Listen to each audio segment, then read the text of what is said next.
It's Kambada, the shaman, the god, the crack baby.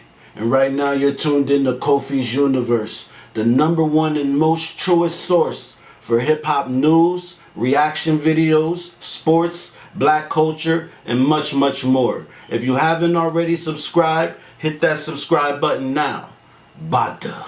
YouTube salute. So Nelly says his era of music was the toughest era in hip-hop ever. All right, that's debatable and subjective. If you're new to my channel, thumbs up the video, hit that sub button, click that bell icon to be notified when I upload new content and go live. You have any hip-hop rap articles, current events, please send it to me on IG. Let's listen to this audio, y'all. Nelly, coming from the Lou, did you ever have chip on your shoulder because everything was LA, New York? We always talk about that with the Midwest, man. Like, goddamn right. Yeah? Goddamn right. But you gotta understand, my era of music was the toughest era in hip-hop ever. Ever. When I put out songs, I had to go against DMX, Eminem, Jay-Z, Eminem, Lil Wayne, 50 Cent, Luda. Yeah. All of us are fighting Yeah. for one spot. Nelly, coming from the Lou, did you ever have All right.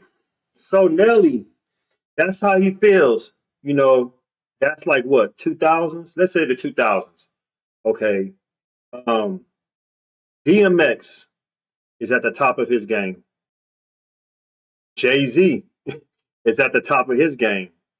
Eminem is on his second album.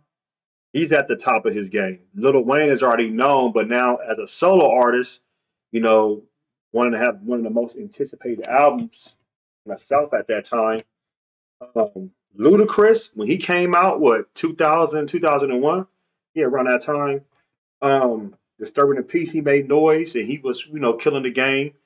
You know, 50 Cent, you know what he did, selling 1 million out the gate. So that is a tough-ass era to go against all those artists at that time. So Nelly, DMX, Jay-Z, Eminem, Lil Wayne, 50 Cent, Ludacris. That's 7 artists right there. 7 artists, everybody going multi-platinum. Multi-platinum. They all over the radio. They selling out. No matter at any concert they go to, it's sold out. Overseas. You see what I'm saying? They're winning Grammys, Billboards, all that. Now, what about this new era? Man, them fools ain't doing nothing. I mean, you got Kendrick, you got Drake, you got J.Cole, but things are being streamed now. You see what I'm saying?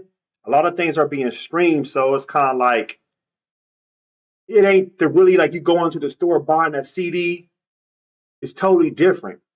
Now, if we take it to the 90s, Tupac, you have to go against Tupac in the 90s before he passed away.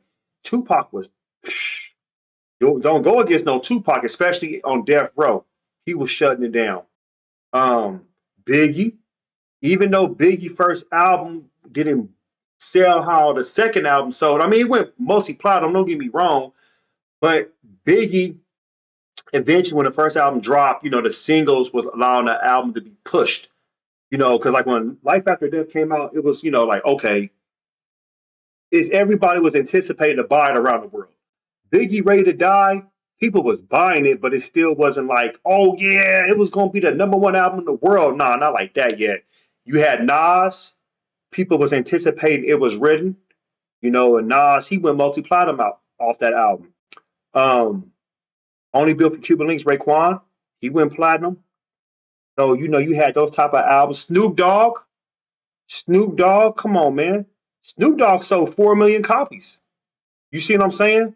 So that's 4 artists right there that we're going, that we're speaking on. Scarface dropping his solo albums and stuff, Too Short, you know. But as far as the biggest impact, I can agree. Because DMX dropped 2 albums in 1999. Jay-Z came out with The Life and Times of Sean Carter, Volume 3 on December 28th, 1999. That's my birthday. That's why I remember. Nelly came out, what, 99, 2000? Eminem came out 99, 98. Second album, 2000. Okay. Jay-Z came back. He was coming out with albums every year. DMX came out with DMX came out with 2 albums in 98, excuse me. His second album was in 90, the third album was in 99. You know, so DMX was he had his thing going. Ludacris was like 2000, 2001. 50 Cent was 2003 as far as the Aftermath debut. So at that time, you had to go against people that was actually going to sell 500,000 plus out the gate. We can even throw Kanye West in there. Because even though College Dropout, people anticipated College Dropout. Rockefeller had a great push with College Dropout in the late registration, did well. So throw Kanye West in the mix. Lil Wayne, The Carter, Volume 1 and 2 and 3 was making noise. You see what I'm saying? So, yeah, that era of having 8, 9, 10 artists you had to go against, you know, just to have the number one spot, have the number one album. If you go against anybody, it was gonna be a problem. But y'all let me know what you think. Post your comments below. Hulk smash Black Panther the like button. Subscribe to my channel. Click the bell icon to be notified when I upload new content and go live. If you want to support and donate to the channel, I have Patreon. Patreon.com/KofiUniverse. Venmo, Cash App, PayPal, Streamlabs. Everything's in the description. Until next time, salute.